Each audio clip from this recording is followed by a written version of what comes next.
Liberdade, legalismo ou sensibilidade? Qual será a nossa escolha diante de tantas situações que nos cercam? Se você quer saber um pouquinho mais, vem comigo então para este estudo da palavra. Meu nome é Tiago e este é o Pão em Casa.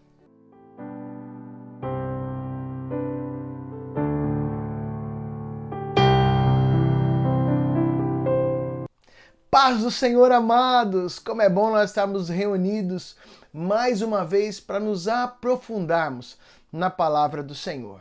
Hoje nós vamos estar dando sequência ao nosso estudo bíblico da primeira carta de Paulo aos Coríntios, capítulo de número 8, onde Paulo aborda aqui algo fantástico para as nossas vidas.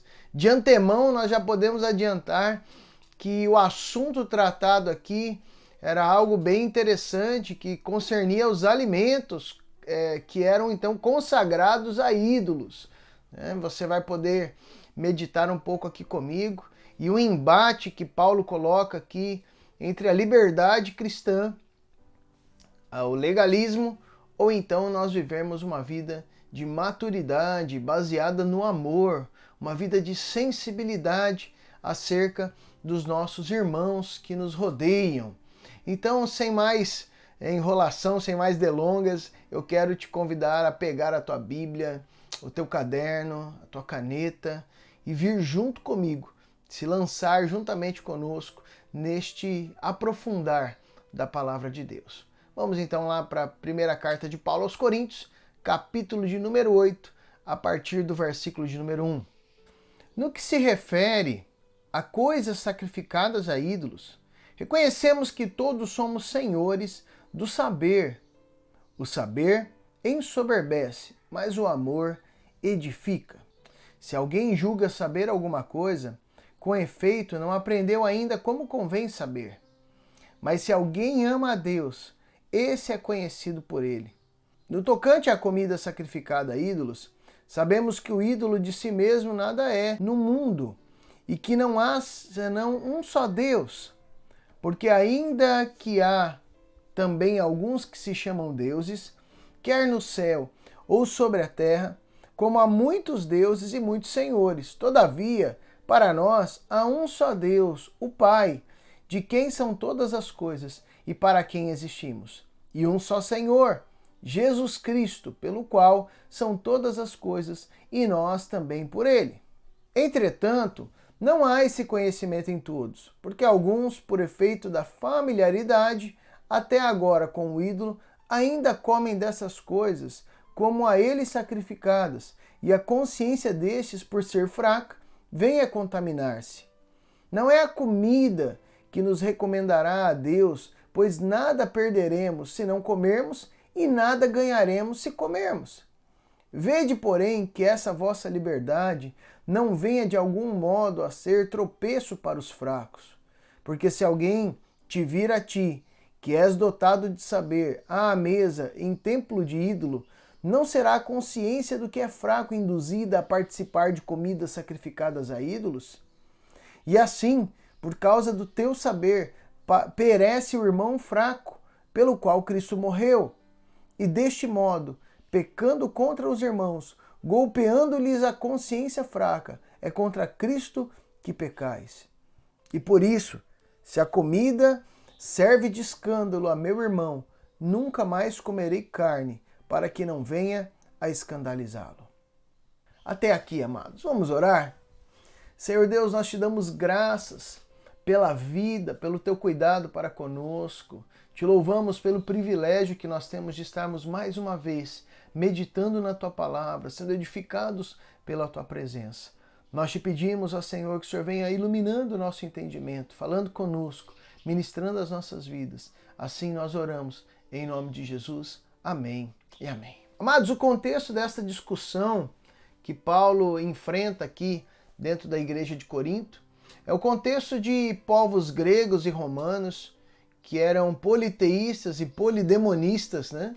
Eles acreditavam em muitos deuses, acreditavam também em espíritos maus chamados de demônios, e eles acreditavam que a forma pelo qual esses demônios, esses espíritos maus, eles poderiam então invadir o ser humano era através da comida. E nesse sentido, eles acreditavam que a comida só poderia ser livre deste mal, né, desses espíritos maus, se ela fosse, antes de ser ingerida, sacrificada a um deus, dentro desse panteão grego e romano, né, de muitos e muitos deuses. Nesse sentido, essa comida sacrificada a ídolos, uma parte ficava no altar, sendo queimada em sacrifício, outra parte, então, era oferecida às pessoas ali no culto pagão, e o que restava disso era vendido então nos mercados. Agora note que a partir do momento que há a conversão de uma pessoa que era gentílica, pagã,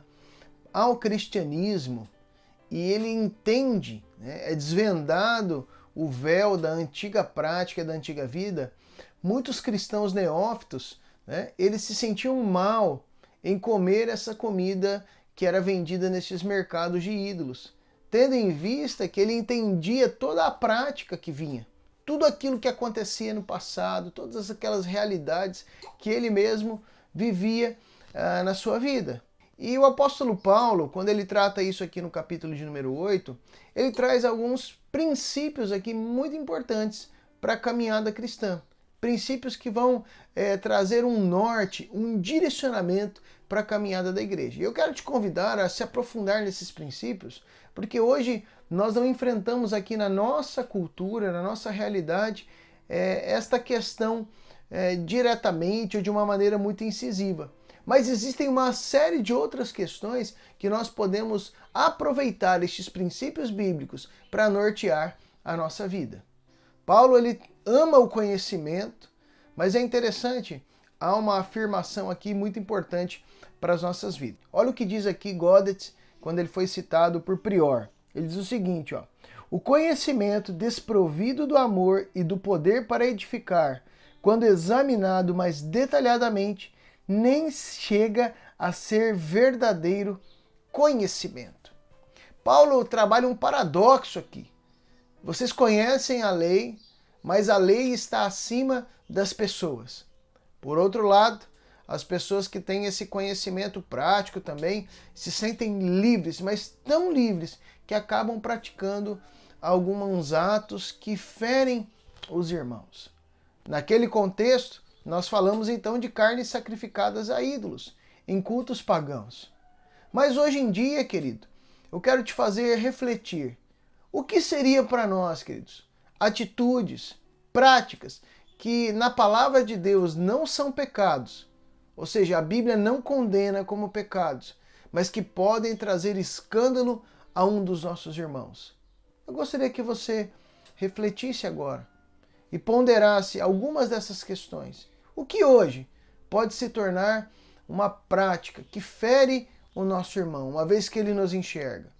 Ou então locais que nós estamos indo, frequentando, que no primeiro momento nós entendemos que isso não é pecado estar ali, não é pecado estar fazendo determinada coisa, mas quando algum irmão mais fraco na fé, ou neófito, ou que não tem o mesmo entendimento, nos vir fazendo isso, nos vir naquele lugar, né, pode gerar então um pecado para o irmão, gerar um pesar, né, ou trazer à memória questões antigas que ele vivia.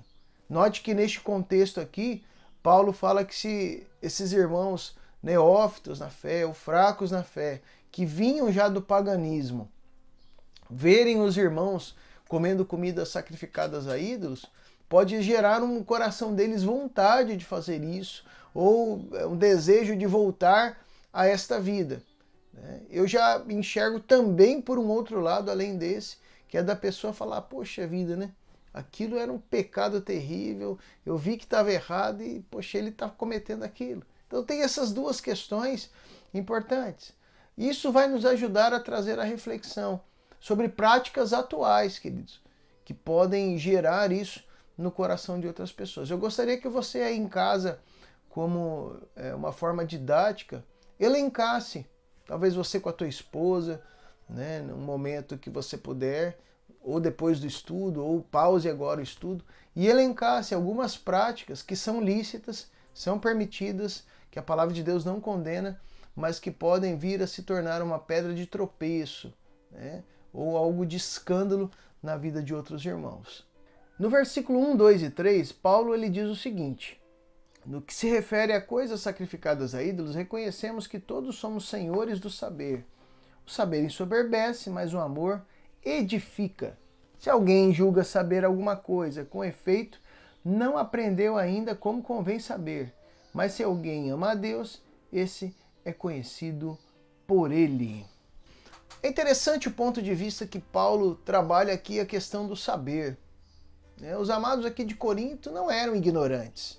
Pelo contrário, como nós já vimos anteriormente, havia uma supervalorização do conhecimento, do saber. Mas é interessante que Paulo trabalha que o saber não é o suficiente. O conhecimento não é tudo na vida. Note que ele trabalha aqui que o conhecimento, o saber, ensoberbece, mas o amor edifica. Paulo, eu volto a dizer, ele não está contrário ao conhecimento e o saber, mas ele diz que aquilo que precisa acompanhar, será a base da sabedoria, do conhecimento, precisa ser o amor. O amor edifica, o amor constrói, o amor é o parâmetro de equilíbrio para as nossas vidas. Busque o conhecimento, busque o saber, mas que o amor ele seja sempre o princípio. Que amor, pastor? O amor a Deus sobre todas as coisas e o amor ao próximo como a mim mesmo. Note que a soberba aqui, ela está sempre alinhada a uma prática egoísta. Paulo ele mostra aqui que os soberbos são aqueles que julgam então saber alguma coisa. Então, soberba, o conhecimento ensoberbece, traz esse egoísmo.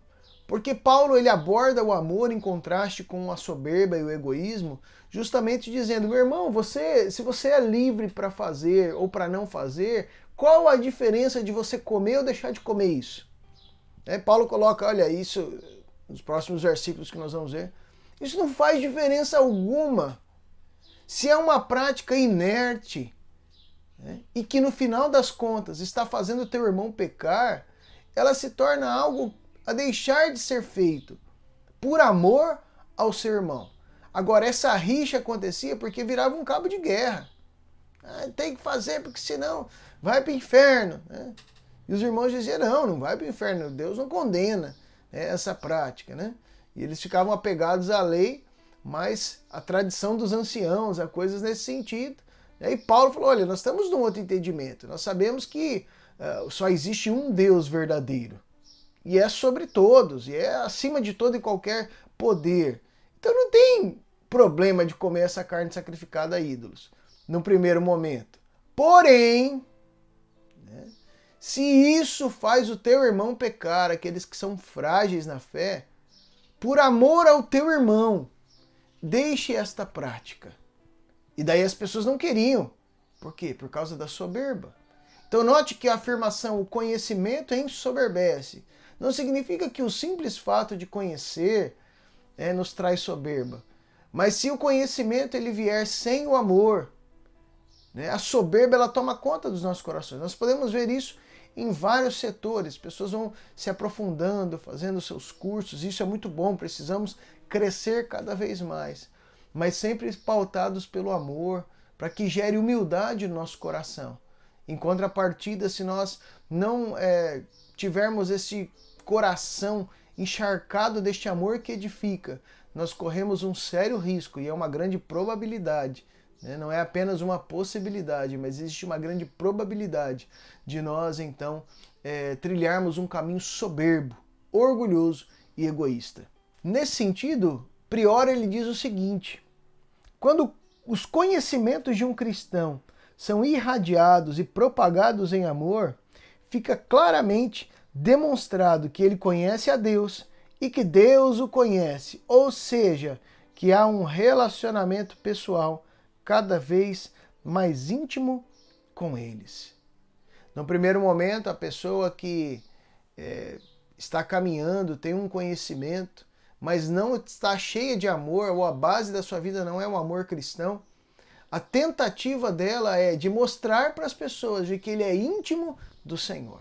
Então ele age, ele tenta mostrar externamente, através das suas práticas, ou através de uma vida de legalismo, ou uma vida de proibições, Quando na verdade, querido, o nosso relacionamento com Deus ele fica evidente justamente quando nós negamos a nós mesmos. É que eu lembro de uma verdade da palavra do Senhor, né, dita pelo próprio Cristo: aquele que quer vir após mim, negue-se a si mesmo, tome sua cruz e siga-me. Ou seja, a evidência do nosso relacionamento com Deus e de uma vida transformada não é o quanto seguimos a lei, o quanto somos legalistas, nem o quanto nós somos permissivos, mas a evidência de um relacionamento real com Cristo é o quanto nós estamos dispostos a negar a nós mesmos, carregar a nossa cruz, até onde estamos dispostos a carregar a nossa cruz e seguir a Jesus. Eu vou dizer novamente, está ligado com o quanto nós estamos dispostos a negar a nós mesmos e até onde nós estamos dispostos a carregar a nossa cruz para seguir a Jesus. O amor é o elo que traz equilíbrio, que traz justamente o tempero necessário para que o conhecimento possa apontar para Cristo Jesus. O versículo 4, Paulo continua elencando algumas questões diretas à idolatria. Vamos ver juntos? No tocante à comida sacrificada a ídolos, sabemos que o ídolo de si mesmo nada é no mundo, e que não há senão um só Deus. Porque ainda que há também alguns que se chamam deuses, quer no céu ou sobre a terra, como há muitos deuses e muitos senhores, todavia para nós há um só Deus, o Pai, de quem são todas as coisas e para quem existimos. E um só Senhor, Jesus Cristo, pelo qual são todas as coisas e nós também por ele. Uma das primeiras coisas ensinadas a um menino judeu era o chamado Shemar, que é a seguinte expressão de Deuteronômio capítulo 6, versículo 4. Ouve, ó Israel, o Senhor, nosso Deus, é o único Senhor.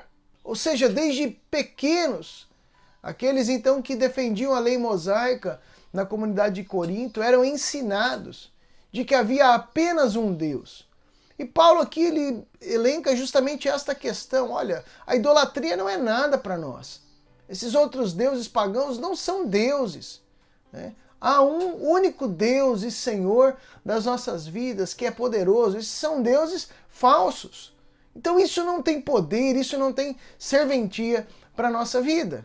Por outro lado, aqueles cristãos convertidos do paganismo estavam acostumados com a realidade de chamarem os objetos culticos de adoração a esses ídolos de deuses também, como eles, chamarem de senhores, porque se tornavam então escravos dessas práticas então pecaminosas. Então havia esses dois lados de uma mesma moeda.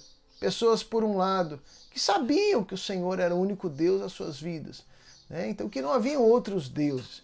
Por outro lado, haviam pessoas que olhavam para aquela realidade, sabendo que no coração deles que eram demônios, que havia todo esse relacionamento espiritual, porque tinham vindo desta realidade. Muitas vezes, querido, nós temos enfrentado lutas nos dias atuais no que diz respeito ao exclusivismo da palavra de Deus, a centralidade da palavra de Deus e o exclusivismo, né? Paulo aqui, contra todo tipo de sincretismo religioso, de universalismo, ele faz uma declaração muito incisiva, né? Todavia, para nós há um só Deus, o Pai, de quem são todas as coisas e para quem existimos, e um só Senhor, Jesus Cristo, pelo qual são todas as coisas e nós também por ele. Aqui é interessante, queridos. Hoje uma doutrina chamada universalismo tem adentrado em muitas igrejas, há pastores renomados, né, falando acerca disso de uma maneira mais camuflada. Mas é importante nós compreendermos, esta afirmação de Paulo vem para dizer, olha, não há outro Deus. O nosso Deus é o Deus verdadeiro. E hoje, nessa época do politicamente correto, muitas pessoas ficam, todos os caminhos levam ao Senhor. Não, é o mesmo Deus, só que com outro nome. Não, queridos. Nós precisamos ser muito firmes aqui na palavra e entender os princípios da nossa caminhada cristã. Paulo faz uma diferenciação aqui, dizendo, olha, esses pseudo-deuses, senhores da vida, não são verdadeiros. Eles dizem que são, mas há um só Deus, que é Pai das nossas vidas. Ou seja, há um Deus verdadeiro e essa afirmação precisa estar latente nos nossos corações. Né? Abrindo esse parêntese acerca do universalismo e já fechando, né? Precisamos estar muito firmes nessa questão, para que nós não sejamos engodados ou pouco a pouco nós comecemos a cair neste engano de Satanás, achando que todos os caminhos levam ao Senhor. Há um só Deus, há um só caminho, Cristo Jesus é o caminho, a verdade e a vida. E ninguém vai ao Pai se não for por intermédio dele. Então essa história de que todos os caminhos levam ao Senhor é uma mentira terrível. Havia irmãos na igreja de Corinto, queridos, que não estavam ainda totalmente embasados nesta verdade fundamental que Paulo aponta, que o Senhor é o único Senhor, o nosso Deus, e que aqueles ídolos, na verdade, são pseudo-ídolos, não são reais, há um só Deus.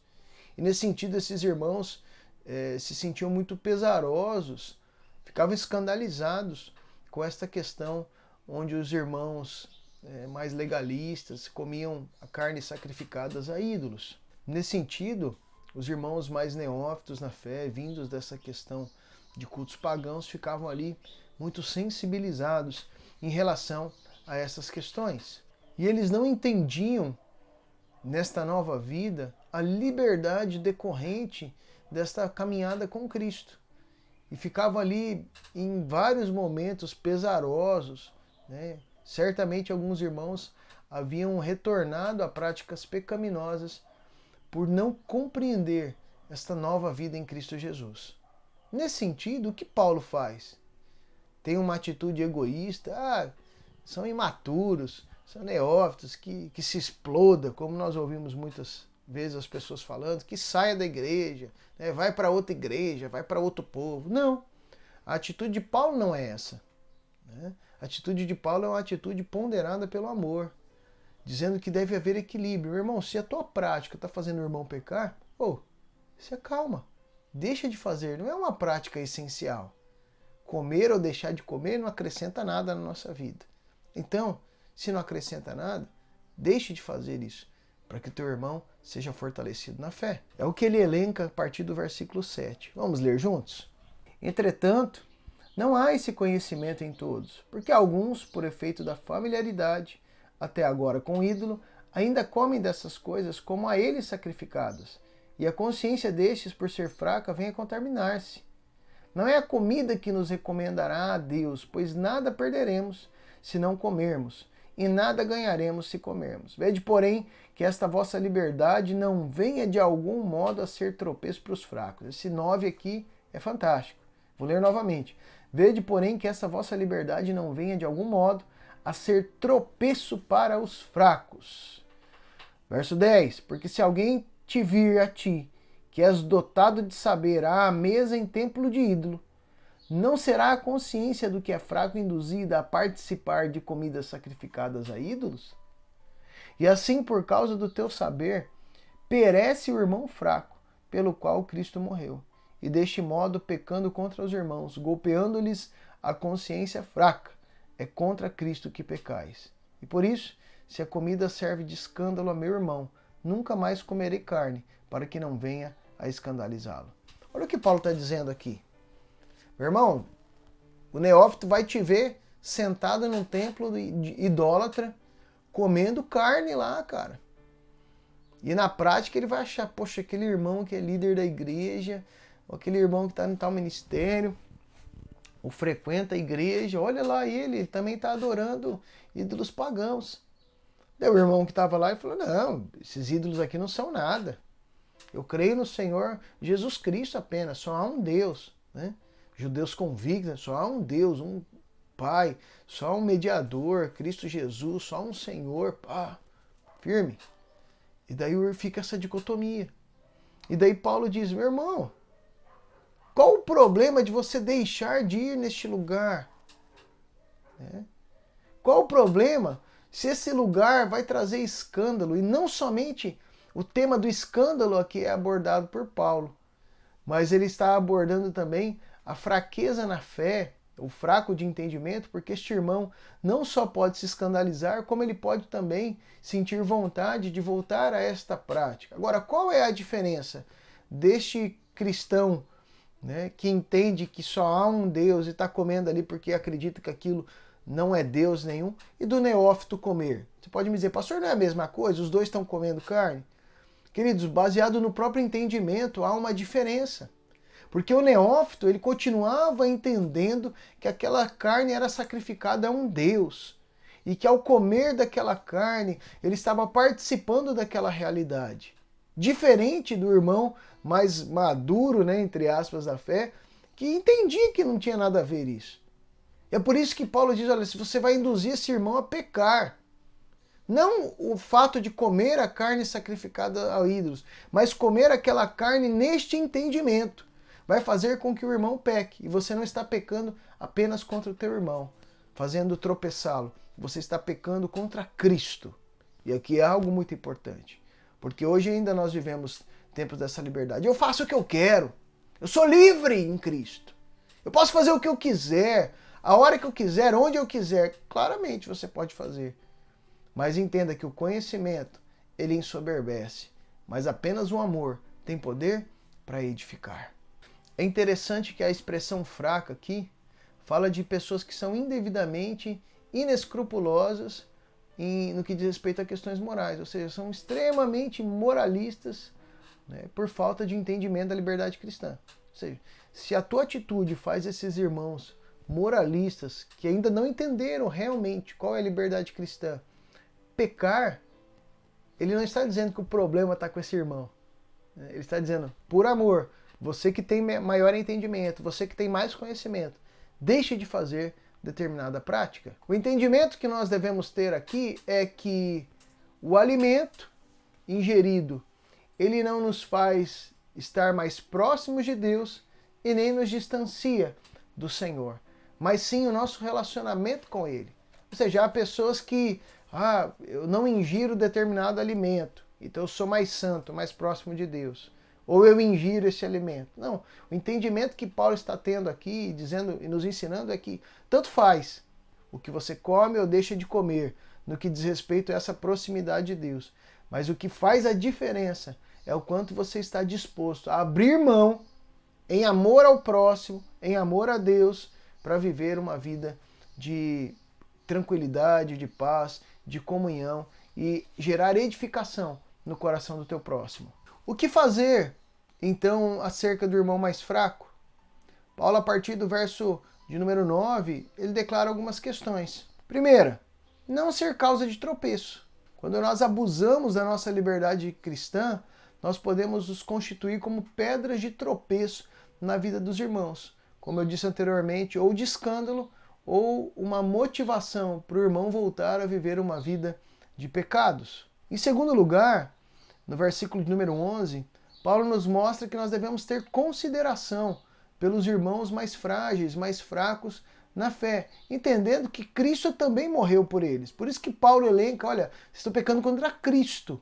Cristo morreu por esses irmãos, mesmo que a consciência deles ainda seja limitada, o entendimento limitado. Ele também morreu por eles e o amor de vocês deve gerar no coração de vocês essa compaixão para que trate essas questões de maneira diferente. E finalmente no verso 12, Paulo diz que nós devemos ter essa consciência, né, em relação aos irmãos mais frágeis na fé e não pecarmos contra Cristo, né, diante dessas ações. Ou seja, nós não devemos negar que Cristo também está presente no coração dos nossos irmãos. Mesmo que haja um pensar diferente, um outro entendimento de fé, não podemos negar que Cristo também está nele. E uma vez que nós escandalizamos, ofendemos o nosso irmão, nós estamos ofendendo ao próprio Cristo. Assim, queridos, há muitas práticas que não são condenadas pela palavra de Deus, mas que mesmo assim escandalizam. Escandalizam pessoas, destroem relacionamentos, motivam pessoas a voltar para uma vida de pecados. E a reflexão deste dia vem nesse sentido. O que nós devemos olhar para as nossas vidas, ou quais atitudes nós devemos olhar de forma diferente? Não mais pautados pelo um pseudo-conhecimento soberbo, mas pautados a partir de hoje por um conhecimento verdadeiro, que é embasado pelo amor cristão. E olhar nessas atitudes, nessas práticas, em fotos publicadas, ou em questões de refeições, de dia a dia, o que disso escandaliza o meu próximo? Uma vez que já não sou mais eu quem vive, mas é Cristo que vive em mim, o que disso tem trazido escândalo para os meus irmãos? E uma vez identificadas essas questões, devemos ponderar se realmente devemos continuar na prática dessas atividades. Finalmente, queridos, podemos chegar à conclusão que existem coisas que são evidentemente aplaudidas por todos, coisas certas, maravilhosas. Por outro lado, há coisas que são totalmente erradas e condenadas pelo senso comum e pela própria palavra de Deus. Mas hoje o Senhor nos ministra sobre essas questões que se encontram neste meio, né? Questões permissivas, questões que são possíveis, que não são pecado, não são condenatórias, são questões que são, na verdade, inertes na nossa vida, que tanto fez, tanto faz, mas que podem ser direcionadas ou analisadas, e devem ser analisadas, pelo crivo do amor. Eu gostaria de te convidar a fechar os teus olhos neste instante, curvar a tua cabeça aí onde você está e orar junto comigo, apresentando as nossas vidas e essas práticas que precisam ser arrancadas da nossa vida, em nome de Jesus. Vamos orar? Senhor Deus, nós queremos apresentar a nossa vida diante do Senhor. E hoje fomos ministrados, Senhor, por questões que no primeiro momento não são erradas e nem condenadas pela Tua palavra, mas que podem vir a ser pedra de tropeço na vida de irmãos. E nós te pedimos, Espírito Santo, que o Teu discernimento esteja sobre nós, que a Tua presença esteja latente nos nossos corações, e o Senhor nos advirta, o Senhor nos chame a atenção, para que nós não caiamos neste pecado contra Cristo, de escandalizar um irmão mais fraco na fé ou mais frágil. Que a liberdade que nós temos em Ti jamais seja motivo para vivermos uma vida longe do Senhor. Assim nós oramos, em nome de Jesus. Amém e amém. Meu irmão, se você ainda não é inscrito no nosso canal, se inscreva, compartilhe, deixe o seu joinha, né, para que nós possamos crescer cada dia mais. Aqui acima no card nós temos também uma infinidade de assuntos sendo tratados. Você pode continuar passeando aqui no nosso canal para que o teu coração seja cada vez mais edificado na palavra de Deus. No mais, que Deus te abençoe, fique na graça e na paz do Senhor Jesus Cristo.